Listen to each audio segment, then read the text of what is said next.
O Diário do Campus começa agora. Com a Feira do Livro de Porto Alegre da Praça da Alfândega, o Diário do Campus segue com foco na cultura. O programa de hoje bate um papo com o jornalista Marcelo Campos. Fiquem agora com o meu colega Guilherme. Olá, o Diário Entrevista começa agora e o nosso convidado é o jornalista e publicitário Marcelo Campos. Boa tarde, Marcelo. Boa tarde aos colegas e ex-colegas e futuros colegas. Como o senhor enxerga o cenário artístico, cultural e de entretenimento em Porto Alegre?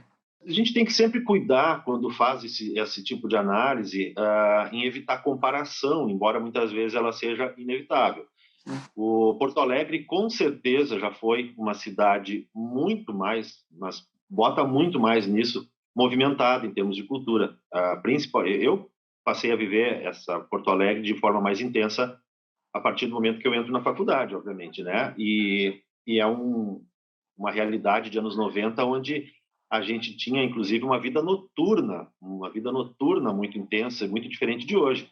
Hoje, quando a gente circula pela cidade, geralmente a noite acaba meia-noite, né? Na época em que eu vivia essa realidade, seja como profissional, como estudante ou mesmo como cidadão, como frequentador da noite, 11h30, meia-noite era o horário que a gente estava tomando banho para sair de casa, né? Então, só por aí já dá para ver, assim, a gente tinha centenas de restaurantes, os bares eram também eram dezenas de casas noturnas, havia lugares em Porto Alegre que não tinham hora para fechar, eu mesmo cansei de sair dos lugares de manhã, né? Na minha época áurea de boemia, era comum a gente entrar de noite e só descobrir que era dia quando saía do lugar fechado, né? Então, era uma outra realidade que a gente tem que evitar comparar, porque passei a ter uma convicção maior de uma coisa que eu sempre observei, que nada na vida ela acontece por um motivo só, é sempre por mais de um motivo. E, no caso do cenário cultural mais efervescente, não se trata somente de uma questão econômica ou de outras questões. Essa mudança de paradigmas aí de realidade, ela se deve a uma combinação de fatores. O cenário hoje de Porto Alegre ele ainda é muito efervescente, ainda tem uma movimentação muito intensa e que é muito rápida, nem sempre a gente consegue acompanhar Porto Alegre de hoje. Se a gente também pegasse aquela mesma máquina do tempo que eu brinquei antes e pegasse qualquer um de nós, eu, tu, qualquer pessoa, e jogasse na Porto Alegre dos anos 30, por exemplo, eu brinco que é um certo exagero, mas eu não duvido que acontecesse. É possível que a pessoa se perdesse no centro histórico, por exemplo, por não reconhecer os lugares, não reconhecer as ruas, não reconhecer os lugares, as construções, as pessoas, né? Então, há uma cidade que ainda é carente, embora tenha muita reconstituição, muita gente boa escreveu sobre ela, ela é uma fonte quase que inesgotável de boas histórias. E sobre essas histórias, o senhor tem alguma ou teve contato com algum personagem interessante da cultura de Porto Alegre? Atualmente, a maior parte do contato que eu tenho é via jornais antigos, registros, né, e algumas entrevistas com pessoas que conviveram com outras pessoas, porque as pessoas mesmo, que geralmente acabam sendo o foco do meu interesse na maior parte dos casos, são pessoas que já se foram, né? Então eu dependo muito de localizar familiares, descendentes, registros em jornais, né? E eu mesmo já escrevi livros, né? Já escrevi biografias. Eu fiz a biografia do Lupicínio Rodrigues, por exemplo, no centenário do nascimento dele, quando o centenário do Lupicínio coincide com os 40 anos da morte dele. Então, quando ele morreu, eu era muito criança, eu tinha 2 anos de idade quando o Lupicínio morreu, foi em 1974. Então, eu sou de 72, então a gente acaba dependendo disso. E esses dias eu costumo dar uma revisitada nas minhas agendas, né? E eu constatei que quando eu escrevi, por exemplo, o livro do Lupicínio Rodrigues, que foi lançado em 2014, metade das pessoas que eu entrevistei já não estão mais vivas, né? E eram pessoas que estavam lúcidas, e a gente vê em questão de 8 anos, né? De 7 anos, 6 anos, 7 anos, as pessoas não estão mais aí, né? Algumas estão, mas já não conseguem mais falar. Pessoas que eu queria retomar para uma nova entrevista, eu não posso mais fazer isso, porque elas não estão mais aí. Então, daí é que eu reitero aquilo que eu falei antes, que é a da questão da corrida contra o tempo, quando se trabalha com isso, né? Porque a gente depende muito da memória das pessoas também, né? E os jornais acabam ajudando muito, porque os jornais a gente tem essa questão do registro, né? Da imprensa, que acaba ajudando bastante. A gente tem arquivos em Porto Alegre, nem de tudo, né? Mas de algumas coisas. Então, eu estou sempre recorrendo a isso, né? E sempre tento conhecer pessoas que saibam coisas, que tenham material, que tenham fotos, que tenham depoimentos, né? Mas personagens assim são muitos, né? Infelizmente a maioria deles eu conheci quando já estavam mortos, né? Então eu acabo tendo que reconstruir uma história e isso acaba ficando sujeito muitas vezes a distorções, né? Eu acabo dependendo do prisma, do viés de algo que alguém me contou, que nem sempre corresponde à realidade. Então, daí também vai a questão de a gente entrevistar várias pessoas para chegar a um denominador comum. E muitas vezes a gente vai ter perguntas que não vai encontrar resposta para isso, né? E, inclusive, perguntas básicas, do tipo...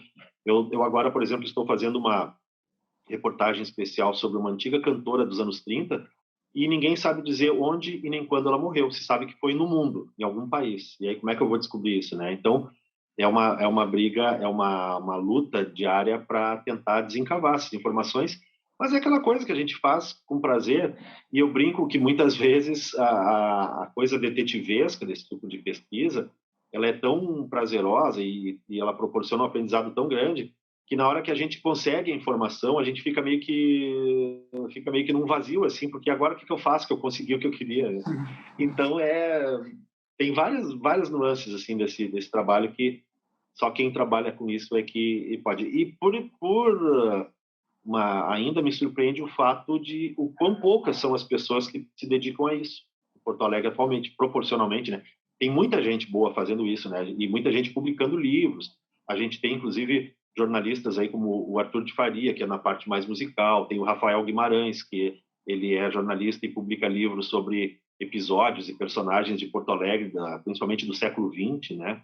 Que ele já escreveu sobre várias. Ele lançou agora, por exemplo, um romance chamado 1935, que é um romance policial que se passa na Porto Alegre de 1935, com toda a reconstituição de época, né? A gente assiste, aquilo é como se fosse a Porto Alegre contada em preto e branco.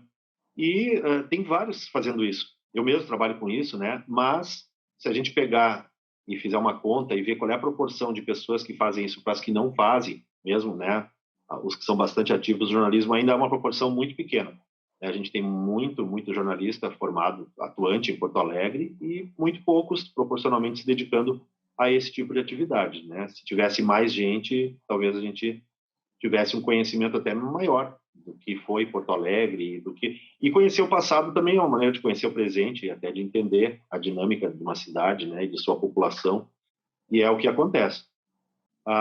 O Instituto Delfos da PUC, que fica, se eu não me engano, no 5º andar da biblioteca, ele tem acervos, né? Ele tem acervos lá que ele mantém e, geralmente, na maioria dos casos, é oferecido para consulta.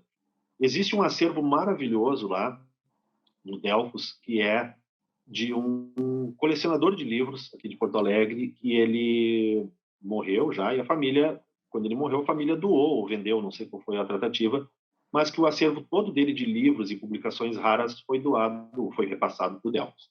E depois eu fui me dar conta que esse mesmo cara que doou, ele tinha sido um goleiro dos anos 30 ou 40 do Inter e do Grêmio.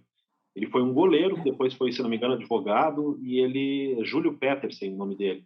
E ele deixou essa contribuição para a cidade em forma de livros. E eu encontrei edições raríssimas de livros que falam da história de Porto Alegre, por exemplo. Ajudar da maneira que for possível, né? A gente faz muito isso aqui em Porto Alegre, entre os pesquisadores, a gente tem esse intercâmbio permanente, pelo menos em um grupo de jornalistas que trabalham com isso, a gente tem essa troca constante que acaba ajudando um ao outro sempre, né? E com resultados que não adianta eu ter um conhecimento guardado comigo se eu não vou fazer nada com isso, né? Melhor que alguém faça, então a gente não tem essa coisa de esconder, não, eu achei, é meu, né?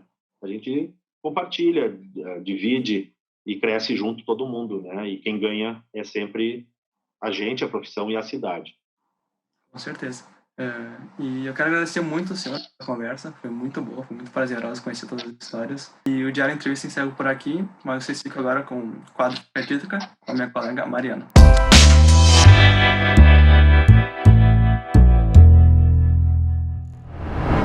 No quadro Fica a Dica, trazemos filmes, séries, livros, apps, eventos e cursos que complementam o tema da nossa entrevista. A primeira dica é o livro Johnson, o boxeur cantor, do nosso entrevistado Marcelo Campos.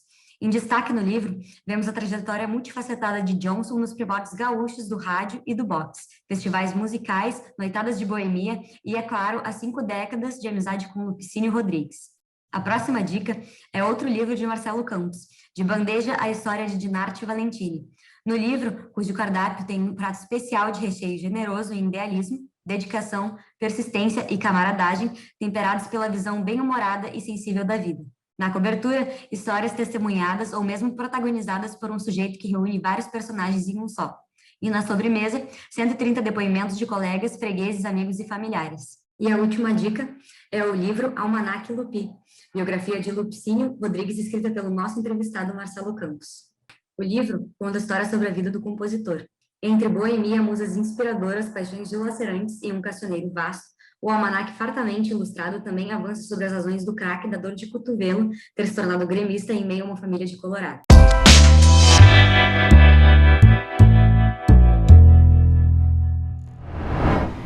O Diário do Campus fica por aqui, mas vocês podem continuar nos acompanhando no Instagram, Twitter e Facebook. Não se esqueça de curtir o vídeo, comentar e se inscrever no canal. Até semana que vem. Tchau!